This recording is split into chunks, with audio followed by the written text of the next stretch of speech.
हरियाणा में एक 19 साल की लड़की जो मेडिकल की तैयारी कर रही थी और 81% के साथ उसने एग्जाम क्लैरिफाई किया था, क्लियर किया था, और उसका बाप गरीब था, इसलिए वो प्राइमरी स्कूल में जाके बच्चों को पढ़ाती थी। और उसके साथ इतनी दुर्दशा हुई है कि उसकी बॉडी तो आप देख नहीं सकते, खेत में उसकी बॉडी मिली है और उसके पार्ट्स भी बाहर निकले हुए हैं, ऐसा कुछ हालात है उसके बॉडी के पार्ट्स। और गला कटा हुआ है, धड़ कहीं और है और सिरा कहीं और है, कुछ इसका अंदाजा नहीं है।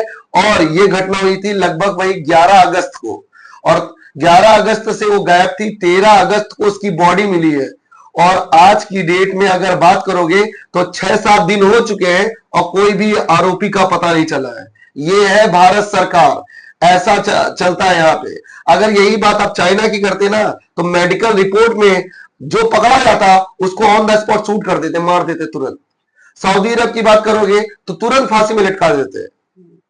और अगर आप अफगानिस्तान की बात करोगे, इंडिया जैसे कंट्री में, तो पहले समझौता होगा, थोड़ा कैंडल मार्च निकलेंगी, जुलूस होगा, और इसके बाद अगर थोड़ा और प्रेशर बनाया तो फिर जाके 2000 या 3000 का जुर्माना होगा। और फिर बाद में मामला रफा दफा। भी एक कोलकाता में एक डॉक्टर थी, उसके साथ रेप हुआ था, उसके आरोपी को सजा ही नहीं मिला। और एमएलए, एक बीजेपी का जो एमएलए है, ऑन द हाईवे में किसी के साथ ऐसा रेप एक्टिविटी करते हुए पाया गया। तो ऐसा कब तक चलता रहेगा भारत में? ये कब तक होता रहेगा?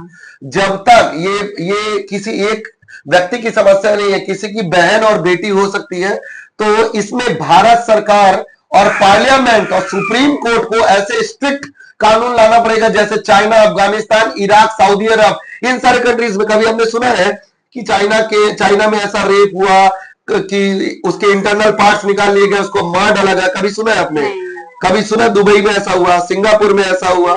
ऐसे इंसिडेंट आपको नहीं मिलेंगे। भारत देश जो जहां पर महिलाओं को सीता और लक्ष्मी की इज्जत दी जाती है, इतने सारे देवी देवताओं हैं, यहाँ पर जो बेटी पैदा होती तो बोलते लक्ष्मी घर आई है। और उसके बाद भी भारत जैसे देश में एक महिला असुरक्षित है। और ऐसे करोड़ों इंसिडेंट न्यूज हम लोग रोज सुनते हैं। और कोई मामला उठ जाता है, जैसे मनीषा वाला केस उठा है, निर्भया वाला केस उठा था, कोलकाता वाला केस उठा था, तो 2-3 केस उठ जाते हैं। लेकिन ऐसे केसेस रोज होते हैं।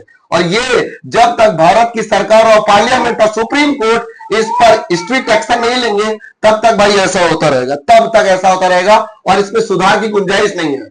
मैं तो कहता हूं जो रेप करे, मेडिकल रिपोर्ट से अगर प्रूव हो जाए कि यही रेपिस्ट है, उसको ऑन द स्पॉट रोड पर खड़ा जला दो, तुरंत उसी दिन। तो फिर देखो किसकी हिम्मत होती है। इतने कड़े कानून पास करने चाहिए ताकि ये रेप जैसी इंसिडेंट कभी हो ही ना। कड़े कानून तो लाने पड़ेंगे, बिना ऐसे नहीं हो पाएगा। क्या महिलाओं के साथ रेप इसलिए होता है वो छोटे कपड़े पहनती हैं? इसका कपड़ों से कोई कनेक्शन नहीं है। क्या मनीषा ने छोटे कपड़े पहने थे? उसने तो पूरा सूट पहना था, और बेचारी वो पढ़ाने जा रही थी, वो स्कूल जा रही थी, कोई क्लब नहीं जा रही थी, कोई नाचने गाने जा रही हो। उसने बराबर प्रॉपर सूट पहना था, और वो एक एजुकेशन फील्ड से थी, वो पढ़ाने जा रही थी बच्चों को। तो उसमें क्या गलती थी उसकी? क्या छोटे कपड़े पहनने से ही रेप होता है क्या? उसका कैसे रेप हो गया? फिर मनीषा का कैसे रेप हो गया? और बताओ 6-7 दिन हो गए और आरोपी का पता नहीं चला। अगर ऐसा कोई बड़े राजनीतिक दल के साथ होता या पॉलिटिशियन के साथ होता तो कब का ये लोग मामला रफा दफा कर देते, सॉल्व कर डालते। लेकिन वो गरीब घर की लड़की थी, तो 5-6 दिन हो चुके हैं, लेकिन कोई अता पता नहीं लगा पाया है अभी तक की, ना आरोपियों का और ना उसको इंसाफ मिला है। ऐसा चलता रहेगा भारत देश। कोई माँ बाप अपनी बेटियों को पैदा भी नहीं करना चाहेगा। बिल्कुल। अभी जो लड़कियों का सेक्स रेशियो है, अब देखोगे समाज में लड़के ज्यादा हो रहे हैं, लड़कियां कम हो रही है। ये प्रचलन कब से चला आ रहा है। और लोग अभी रक्षाबंधन मना के बस निकले ही हैं बाहर, और देखो ऐसे बलात्कार जैसे इंसिडेंट लगातार हो रहे हैं। हमारी बहनों का आंचल खींचा जा रहा है और उनके साथ दुर्व्यवहार किया जा रहा है, उनका दुपट्टा गिराया जा रहा है।